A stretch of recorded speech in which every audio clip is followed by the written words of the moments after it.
Ese día, por ejemplo, dijo: en el ejército civil que es el aprismo, vengo como soldado dispuesto a marchar al frente y a llegar hasta el sacrificio que se me pida. En esta frase, sus adversarios, entre los que se contaban a los más hábiles periodistas de la época, encontraron un intento de convertir al APRA en una organización paralela al ejército. Una semana después, en la plaza de Hacho, se reunió una multitud. Por primera vez el público pagó para escuchar a un candidato. Las cosas aquí en el Perú solían ser al revés. El candidato pagaba y además invitaba tragos y butifarras a sus oyentes. Ante Aya de la Torre desfilaron los apristas cantando un himno propio, pero con una música extranjera, la música de la marsellesa francesa, y portando la bandera del Incario y las banderas de todos los países de América Latina, inclusive las de Chile, Ecuador y Colombia, países con los cuales el Perú tenía serios problemas de frontera. Aya se empeñó en conquistar Lima. Convocó a 2 manifestaciones más. El 20 de septiembre, otra vez en Hacho, y el 9 de octubre en la Plaza San Martín.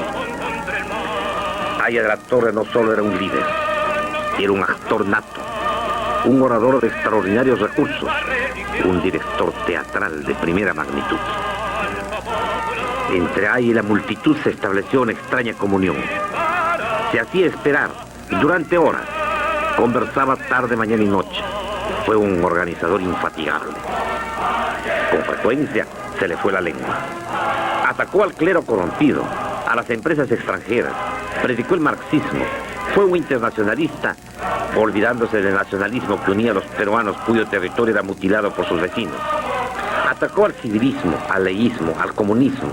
Naturalmente, se enfrentó al sanchezerrismo y al militarismo. Solía terminar todos sus discursos con una frase que inducía al sectarismo: solo el APRA salvará al Perú, sea SAP. Ganó muchos amigos, pero también cosechó en abundancia poderosos adversarios. Aya de la Torre en 90 días realizó una campaña electoral sin precedentes. De líder estudiantil apenas conocido, se convirtió en un conductor de masas. Como poseído por el demonio, recorrió costa, sierra y selva como un relámpago, despertando un extraño entusiasmo. Para Sánchez Cerro, la campaña electoral fue fácil. En Lima y en provincia, su sola presencia convocaba a las multitudes. El 22 de agosto, una masa gigante lo aclamó en la Plaza San Martín. Era el aniversario de la revolución. La Unión Revolucionaria, el urrismo, fue el partido de Sánchez Cerro. Frente al marxismo aprista, frente a su internacionalismo precoz, la UR se declaró un partido nacionalista en extremo. Sánchez Cerro fue un ídolo popular.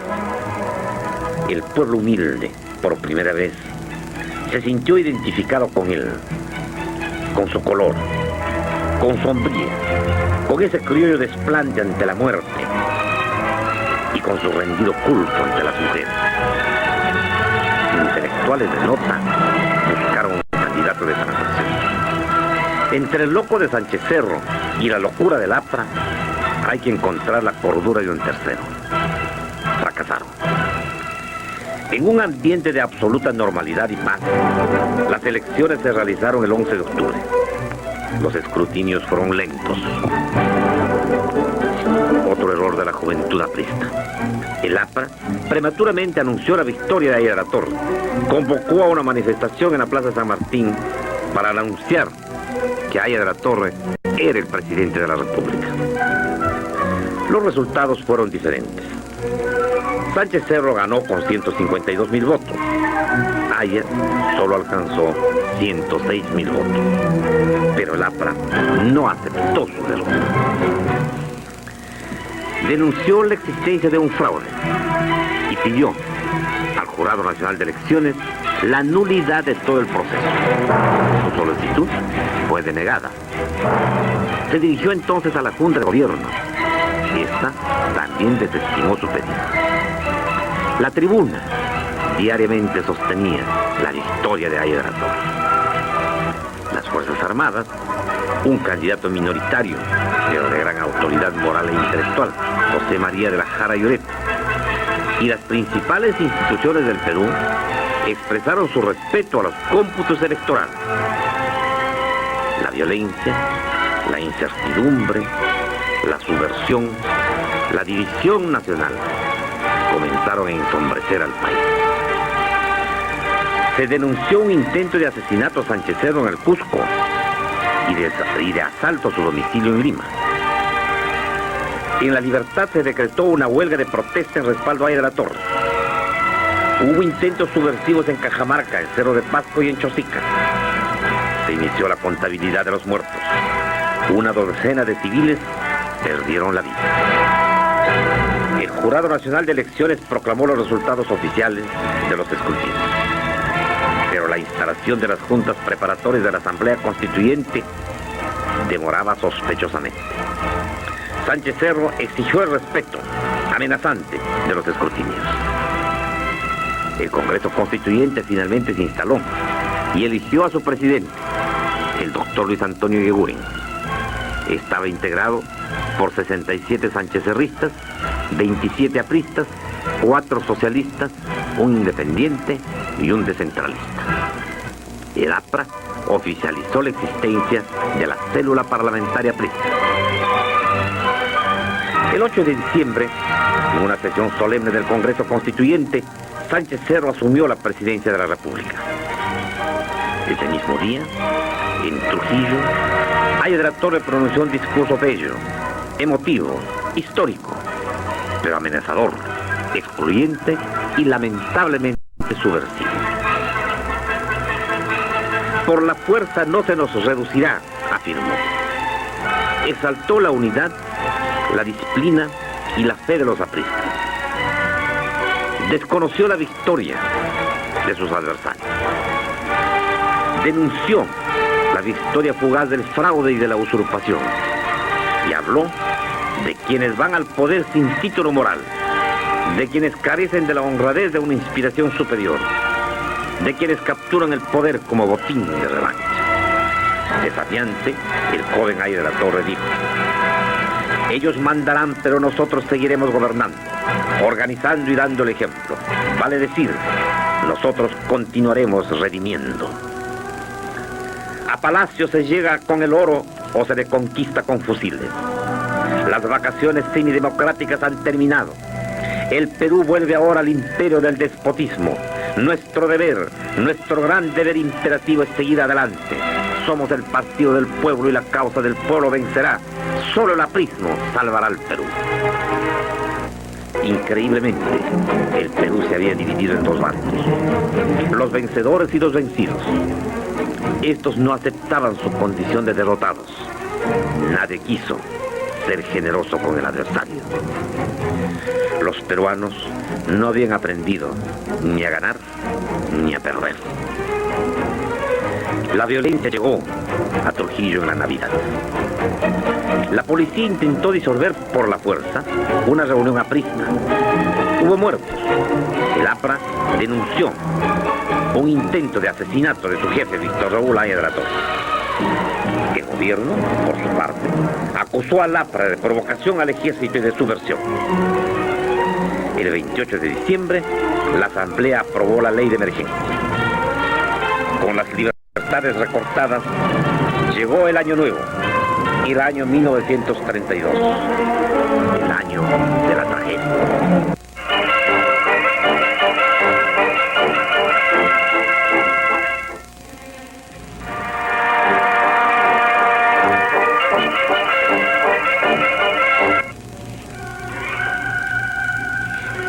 Al comenzar el año 1932, el Perú tenía un presidente constitucional, el comandante Luis M. Sánchez Cerro, de 41 años de edad, con residencia en Lima, y un autodesignado presidente moral, el jefe del APRA, Víctor Raúl Aida de la Torre, de 37 años, quien vivía en Trujillo.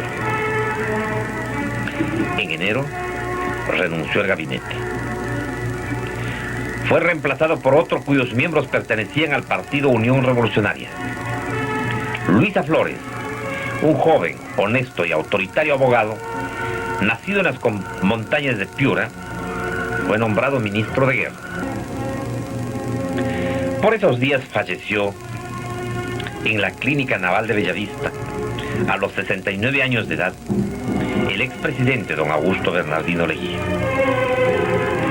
Por medio de su confesor, hizo saber que perdonaba a sus enemigos, que deseaba la felicidad del Perú, y envió sus últimos recuerdos a sus hijas e hijos. De él puede decirse que entró al gobierno rico y que murió pobre,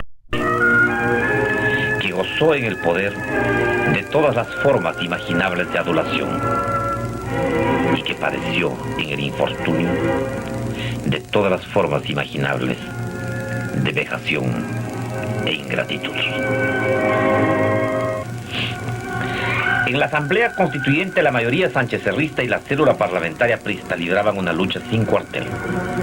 Los ánimos se fueron violentando. El ministro de Gobierno, Luis A. Flores, con impresionante como innecesario despliegue de fuerza, apresó y deportó a los representantes apristas. En Lima y en provincias, en las calles de las ciudades grandes y pequeñas, se multiplicaban los choques entre apristas y sanchezerristas. Las deportaciones continuaron. Periodistas, el Zorro Jiménez, el Cachorro Manuel Seoane y muchos más fueron embarcados rumbo a Chile.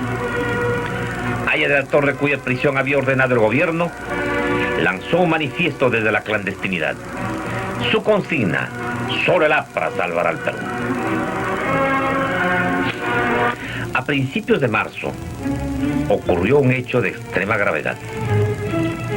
Un domingo, en el interior de la iglesia de Miraflores, un joven aprista intentó asesinar a balazos al presidente Sánchez Cerro. El siguiente es el relato que hace Jorge Basadre. El domingo 6 de marzo de 1932, el presidente Sánchez Cerro ingresó poco después de las 12 del día a la iglesia matriz de Miraflores a oír misa, como tenía costumbre desde que fijó su residencia en dicha localidad. Lo acompañaban el jefe de la Casa Militar, coronel Antonio Rodríguez, y el edecán mayor Luis Solari. El joven aprista de 18 años, nacido el 28 de julio de 1913, José Melgar Márquez, le disparó con un revólver por la espalda. El coronel Rodríguez interpuso valientemente entre ambos y recibió un balazo en la pierna derecha que lo derribó. Sonaron otras detonaciones. Melgar trató de huir, pero lo siguió el mayor Solari haciendo fuego. Fue capturado cuando intentaba saltar una verja del jardín al costado de la iglesia. Hubo varios heridos. Un grupo de gente del pueblo quiso victimar a Melgar, lo que impidió la policía.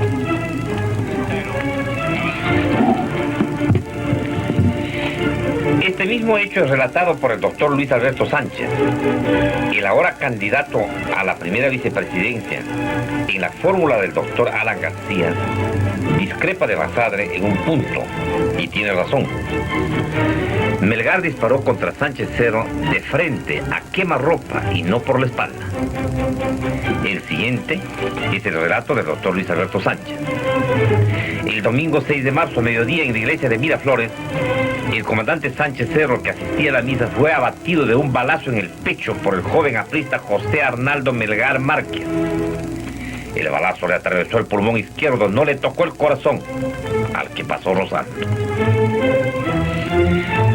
¿De dónde obtuvo Melgar la pistola alemana con que intentó asesinar al presidente?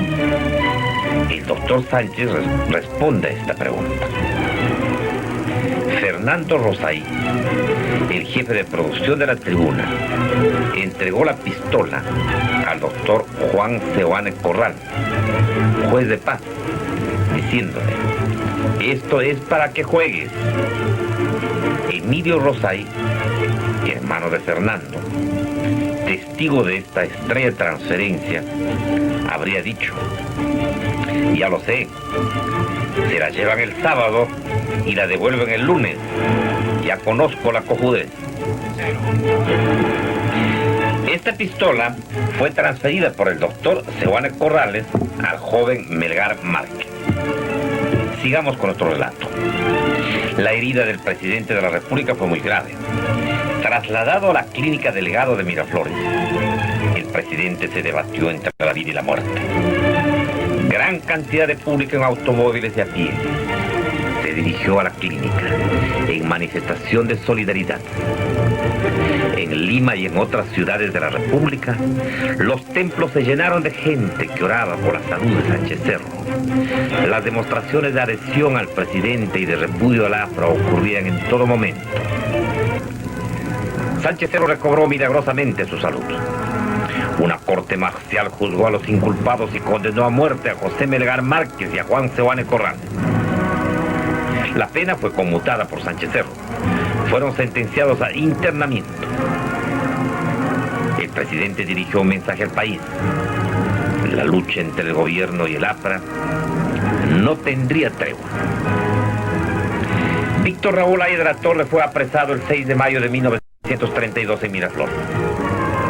Con la barba crecida, durante algunos meses había vivido en la clandestinidad con el nombre de Herr Hans. La noticia causó conmoción dentro y fuera del país. Ese mismo día fue clausurada la Universidad de San Marcos. 24 horas después se sublevaban los marineros de los cruceros de guerra Grau y Boloñés y Surtos en el Callao. Pocas horas después, los amotinados se rindieron. Los juzgó una corte marcial en la isla de San Lorenzo. Los marineros, 8 marineros fueron fusilados en ese mismo lugar. La tensión crecía de minuto en minuto. La Asamblea Constituyente censuró poco después al ministro Luisa Flores, obligándolo a renunciar. Lo mismo ocurrió con el presidente de la Asamblea, doctor Eguiguren. Este también renunció. Llegó el mes de julio, el mes de la tragedia. El destino lo había escogido. La guerra civil comenzó.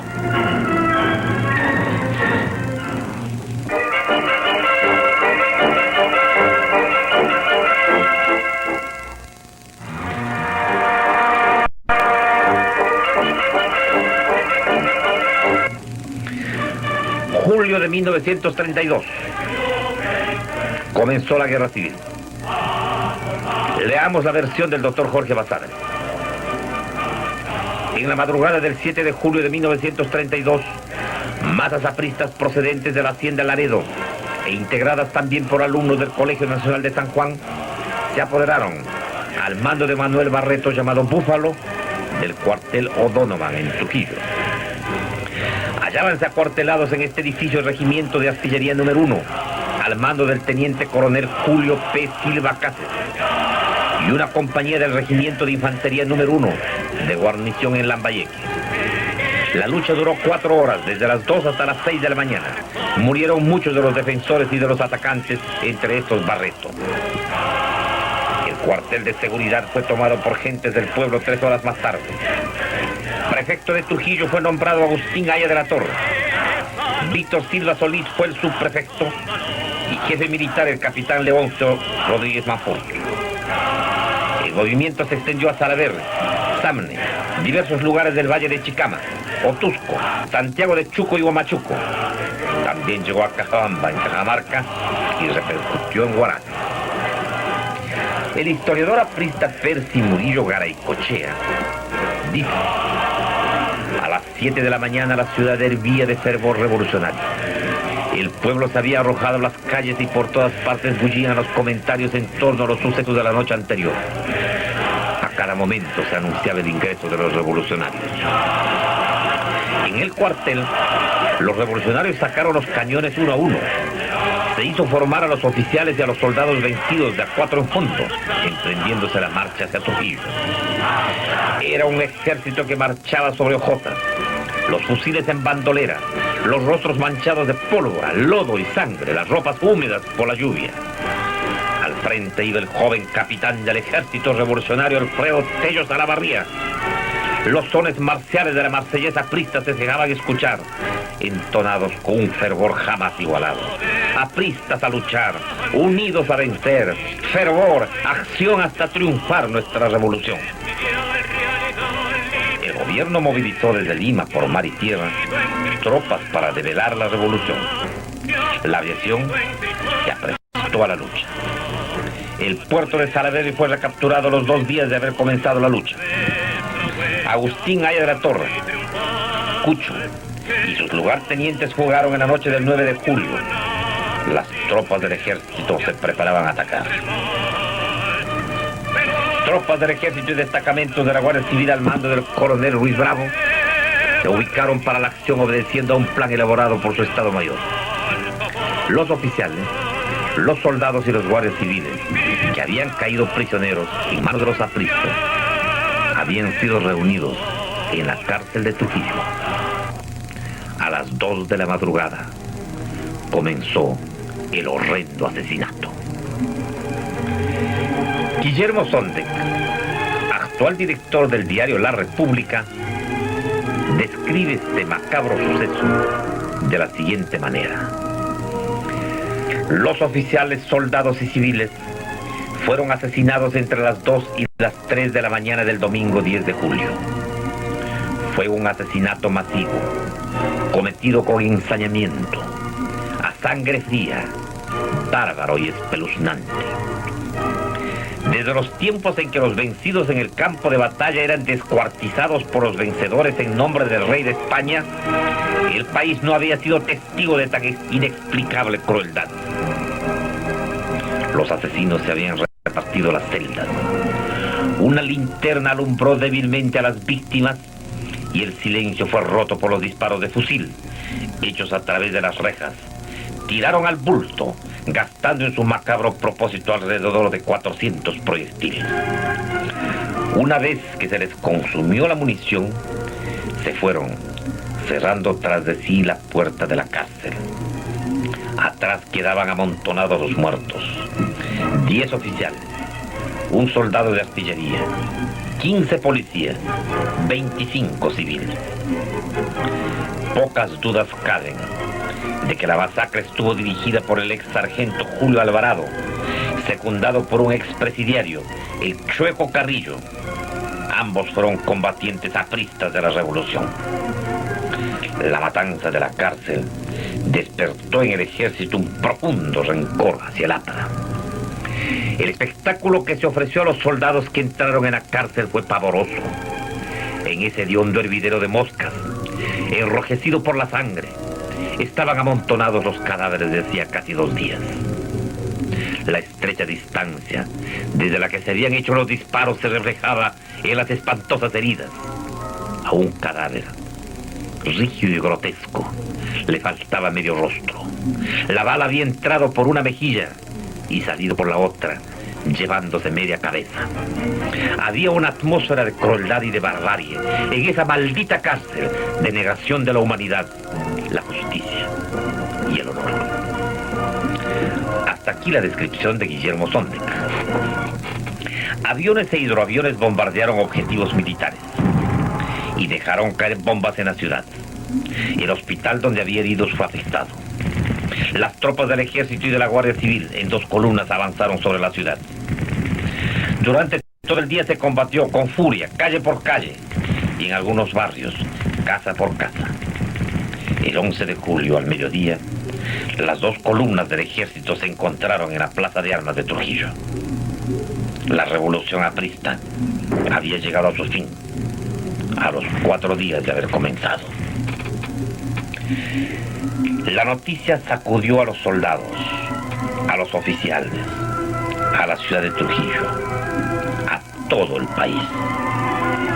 La masacre de la cárcel de Trujillo heló la sangre de los peruanos. La culpa recayó sobre el APRA. Los cuerpos de las víctimas, después de recibir los honores respectivos en Trujillo, fueron traídos a Lima. El cortejo fúnebre fue impresionante. La lucha del APRA contra el gobierno de Sánchez Cerro se había convertido en una guerra entre apristas y militares. Una corte marcial condenó en ausencia a Agustín Aya de la Torre, a Augusto Silva Solís, al capitán Leoncio Rodríguez Manfort y a Federico Chávez Razuri. En total fueron condenados a muerte 44 reos presentes y 53 ausentes.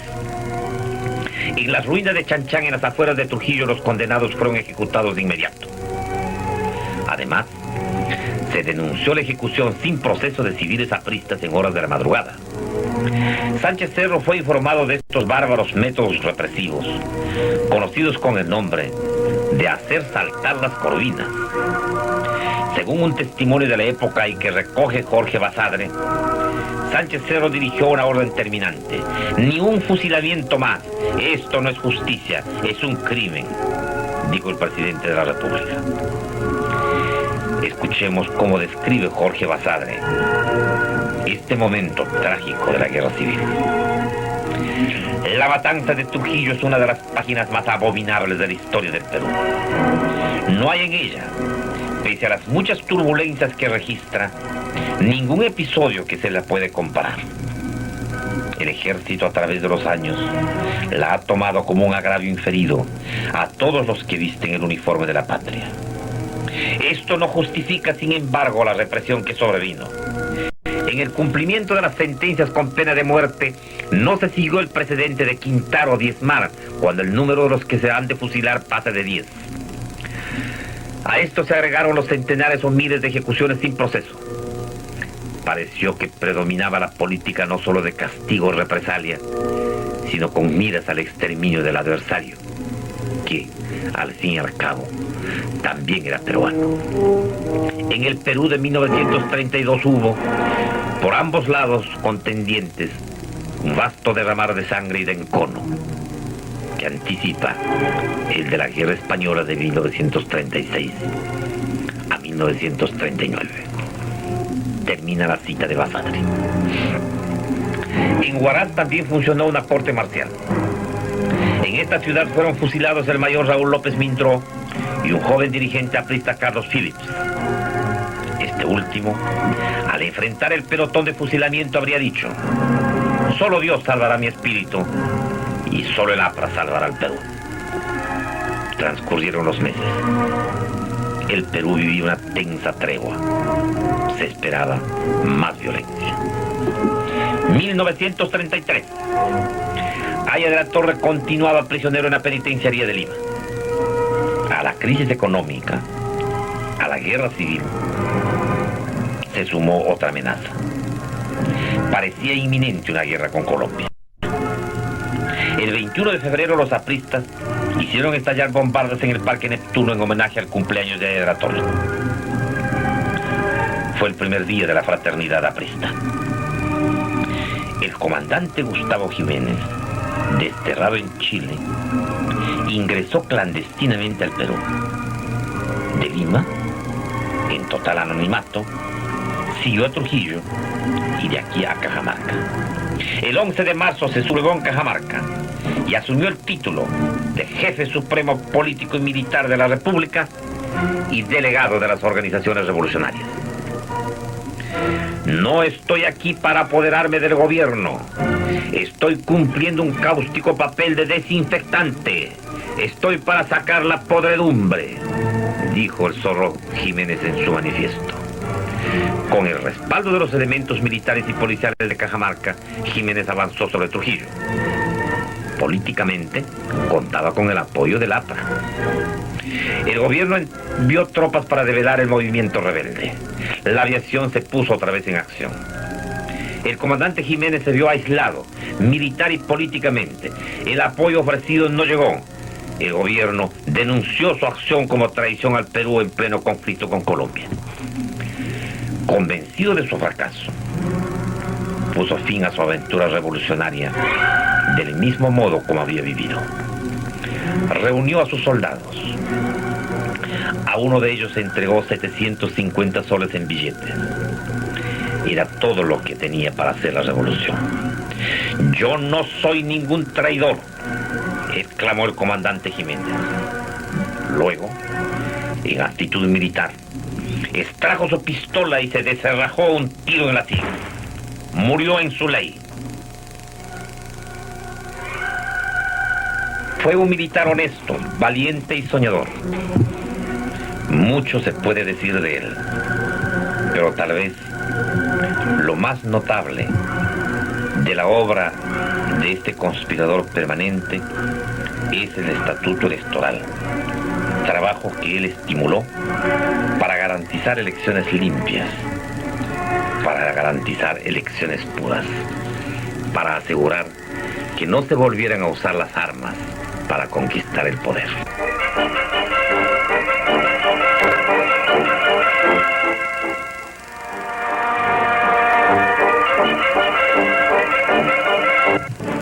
Un asesinato puso fin a la guerra civil, pero el APRA no logró, sino fugazmente, su incorporación a la vida legal. El 30 de abril de 1933, domingo, el presidente Luis M. Sánchez Cerro concurrió con uniforme militar al hipódromo de Santa Beatriz, ubicado donde hoy está el Campo de Marte, para pasar revista a 30.000 movilizables que se preparaban para marchar a la frontera con Colombia, a defender la heredad nacional. Todos sabían que el presidente estaba amenazado de muerte, pero Sánchez Cerro se negó ese día a usar el chaleco antibalas que poco antes le habían obsequiado. El desfile terminó alrededor de la 1 de la tarde. El presidente salió entre los aplausos de la multitud.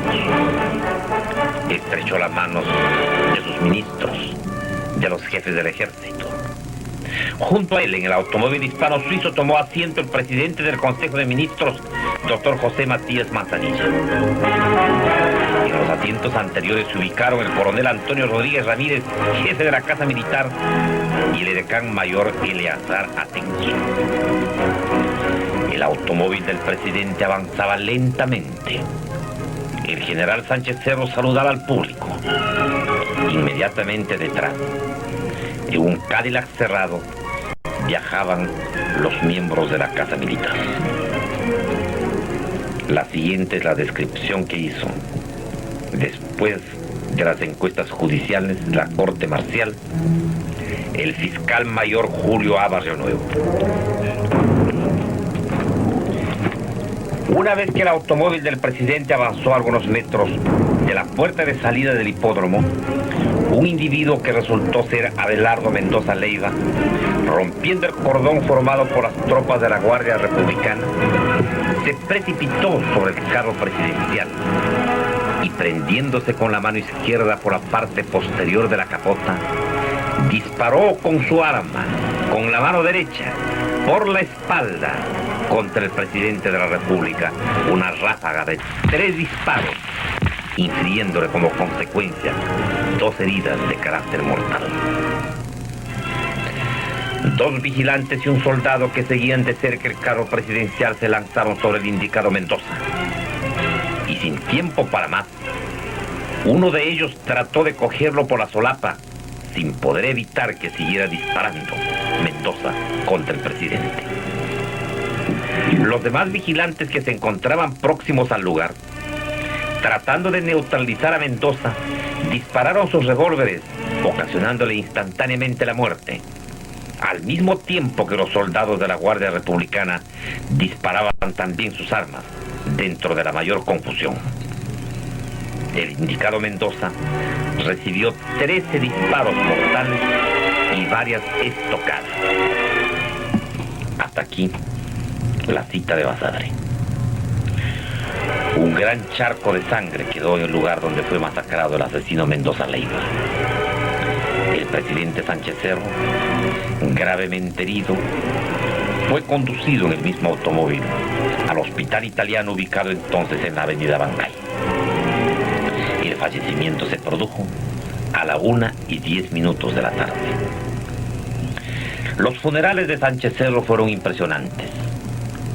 Sus restos fueron conducidos a Palacio de Gobierno y de este a la capilla del Sagrario en la catedral. El duelo nacional se prolongó por 4 días. Cientos de miles de personas, de toda condición social, formaron el cortejo fúnebre que se dirigió en lenta procesión al cementerio Presbítero Maestro. Sánchez Cerro marchó a su última morada, dice la historiadora aprista Murillo Garay Cochea, en un ataúd cubierto por la bandera peruana que fue llevado sobre un armón de artillería que alaban 6 caballos. Hasta aquí la cita. Nunca había presenciado Lima un dolor colectivo tan notable. Desde entonces, nunca faltan flores en su tumba. Luis Miguel Sánchez Cerro, el militar temerario que llegó hasta la jefatura del Estado, por fin descansa en paz. ¿Por cuenta de quién asesinó Mendoza Leiva al presidente? Guillermo Sondex, director de la República, en su libro El año de la barbarie, dice que 2 grupos apristas planeaban asesinar a Sánchez Cerro. El primer grupo estuvo dirigido por Luis Heysen, entonces secretario general de la plena clandestinidad. El segundo plan estuvo a cargo de Mendoza Leiva, dirigido por Leopoldo Pita. Leamos. Firme creyente en el más allá y en la intervención de los espíritus en los asuntos terrenales, Mendoza Leiva fue llevado a sesiones de espiritismo en las que ilustres peruanos le ordenaban matar a Sánchez Cerro. El 30 de abril, al despedirse de Leopoldo Pita, el joven Mendoza Leiva, que había trabajado de chocolatero en Donofrio, iba tranquilamente a matar y a morir. Había dejado un mensaje escrito a Manuel Seoane, una especie de testamento. Luego iría al más allá, desde donde tantas veces se habían comunicado con él. Hasta aquí la cita del director de la República. Hace 50 años, nadie tenía la seguridad que hoy parece tener Sondex. La corte marcial absolvió a los inculpados. Parecería que Mendoza Leiva actuó solo. Pero, se pregunta Jorge Basadre, ¿de dónde obtuvo un hombre de recursos tan modestos el dinero para comprar una pistola? En el Museo de Oro de Lima se conserva el uniforme que usó el presidente Sánchez Cerro al momento de ser asesinado. Es el uniforme simple de campaña, el que usa el soldado para ir a la guerra.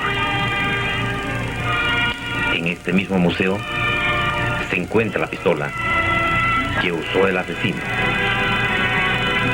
y también el parte policial redactado al recuperar el arma homicida que en medio del tumulto subsiguiente al asesinato se había extraviado.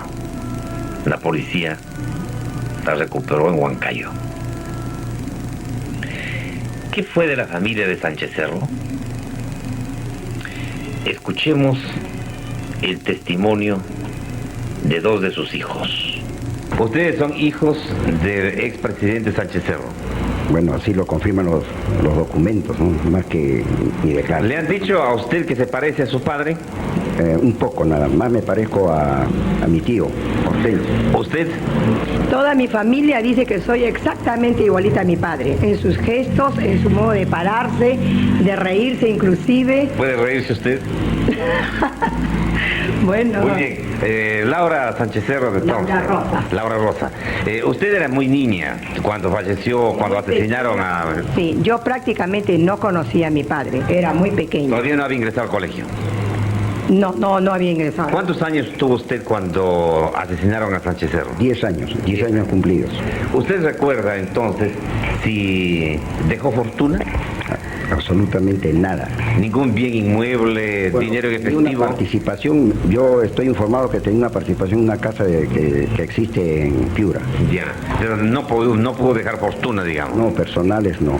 Ya. De tal manera que ustedes no son los hijos afortunados de un presidente de la República. Bueno, somos herederos en el aspecto moral, en el aspecto patriótico, pero solamente en eso. ¿Hubo más hermanos? hermanos de ustedes, hijos de Sánchez Cerro. Felicito. Sí, mi hermana, aparte de nosotros, mi hermana Felicita, que ya falleció. Pero cuando falleció Sánchez Cerro, hubo un hecho curioso, que se presentaron varias personas alegando haber sido convivientes de Sánchez Cerro y algunos casos de tener hijos de Sánchez Cerro. Sí, parece que se presentaron más o menos 3 personas, pero no tuvieron el reconocimiento de mi padre, puesto que no tenían documentos, no tenían nada que les acreditara que fueran hijos de mi padre. Y cuando se hizo la declaratoria de herederos, solamente fueron declarados herederos su mamá y ustedes. Sí, efectivamente, así fue. ¿El nombre de su mamá? Julia Laguado Gallegos. ¿Cuándo murió? Murió en el año 47, el 20 de noviembre de 1947.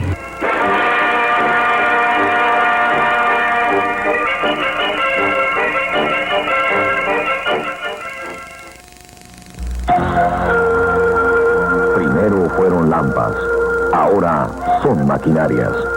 El gobierno democrático, a través del Instituto Nacional de Fomento Municipal, ha puesto en manos de las municipalidades provinciales de todo el país 158 paquetes de modernas maquinarias, multiplicando la capacidad constructora de nuestras comunidades.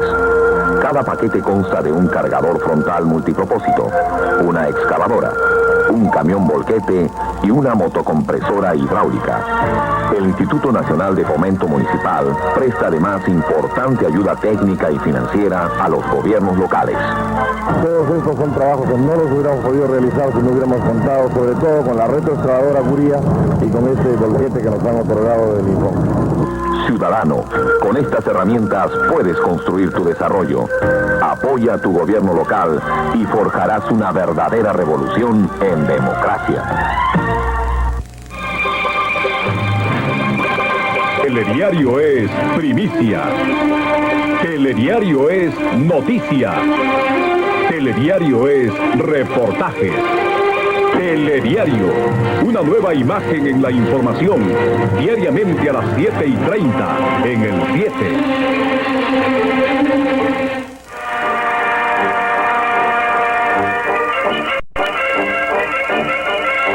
Señoras y señores, hemos llegado a la parte final del capítulo titulado Han asesinado al presidente. Pero, ¿quién asesinó al presidente? Hay unanimidad. Fue Adelardo Mendoza Leiva. Pero, ¿quiénes estuvieron detrás de Adelardo Mendoza Leiva? Oriundo de Cerro de Pasco, de 24 años de edad, con instrucción elemental, desocupado, un hombre de muy modestos recursos. ¿Pudo él solo ser el autor de este atentado? ¿Tuvo cómplices? En el caso afirmativo, ¿quiénes fueron? Aquí comienza el misterio, cuando se trata de dar respuesta a estas preguntas que yo me formulo y que ustedes están formulando en este momento. Producido el asesinato, el gobierno del general Benavides nombró inmediatamente una corte marcial. Fueron contratados 2 investigadores de experiencia internacional, norteamericano el primero y chileno el otro. Nunca se supo ni el nombre ni los trabajos que hicieron estos investigadores. Uno de los supuestos cómplices de Mendoza Leiva, Filomeno Saco Espíritu, falleció en circunstancias misteriosas en la penitenciaría antes de que los jueces pudieran tomar sus declaraciones. Según un documento oficial, este cómplice se suicidó.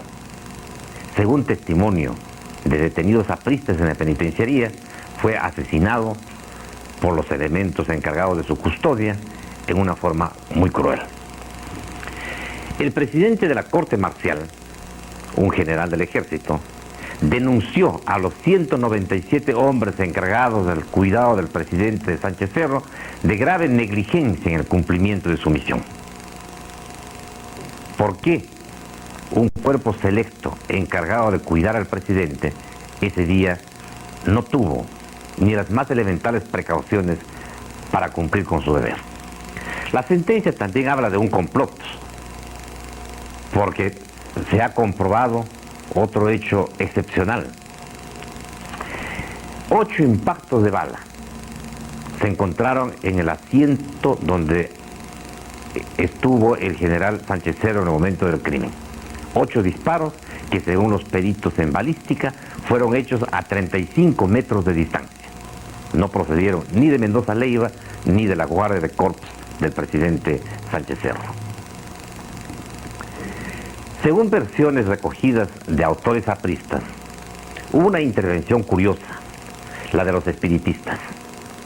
Mendoza Leiva se puso en contacto con un afiliado al partido aprista cuyo nombre se señala. Este lo condujo a la Victoria a varias sesiones espiritistas, donde Mendoza Leiva, en contacto con seres del más allá, prominentes personajes de la historia peruana, recibió el mandato de asesinar a Sánchez Cerro. Momentos antes de dirigirse al hipódromo a cumplir con su siniestro propósito, Mendoza Leiva habría escrito una carta a un líder aprista. No se conoce el texto de la carta. Otros afirman que detrás de Mendoza Leiva hubo un complot internacional, movido por la República de Colombia. Sánchez Cerro iba a declarar la guerra a Colombia para reivindicar Leticia y una gran porción de territorio nacional que Colombia reclamaba. Muerto Sánchez Cerro, Colombia recuperó Leticia y se quedó con esta porción del territorio peruano, hoy riquísimo en petróleo. Luisa Flores, heredero político de Sánchez Cerro, 30 años después de estos sucesos, acusa a los leguistas de haber estado detrás de este magnicidio. Jorge Basadre rechaza esta posibilidad. Como ocurre en los grandes crímenes de la historia, en el asesinato de Sánchez Cerro hay una gran porción de misterio.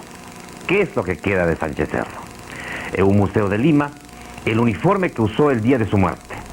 En la parte posterior se aprecian los orificios de ingreso de los disparos de Mendoza Leiva. La parte delantera del uniforme está cortada por los médicos que trataron infructuosamente de salvarle la vida.